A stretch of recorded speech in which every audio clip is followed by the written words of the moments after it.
يعني هم كتر خيرهم سايبين فتحتين كده يعني في جسم السد، ماسورتين كده يعدوا شويه ميه، وعملوا التعليه فعلا. فطبيعي ومنطقي بداهة ان اثيوبيا كانت رايحه للملء الثاني، زي ما هو طبيعي ومنطقي انها هتكمل الملء الثاني، ولن يمنعها من ذلك سوى ان تمنعها مصر بالقوه. دي الحاجه الوحيده في العالم اللي ممكن تمنع حاليا الملء الثاني، انه الحاجز اللي معمول علشان يمنع الميه ده ما يبقاش موجود بوضوح تام. ليس أسوأ من الوضع الكارثي اللي حطينا نفسنا فيه سوى اتفاق نهائي لا يحفظ لمصر حقها في الحياة وشعبها في البقاء.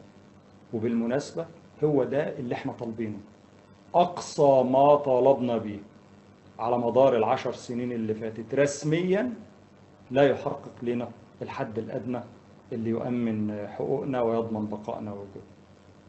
مصر تقدر تضرب السد، وتقدر تتصدى لأي رد فعل محتمل من أثيوبيا، وتقدر بعد كده ويبقى معاها الحق إنها تعيد الكرة. واللي يقعدوا بقى يقولوا العالم بيحترم القوي، والعالم مش هيخسر مصر علشان خاطر دفعت عن وجودها، بالعكس هيحترمها.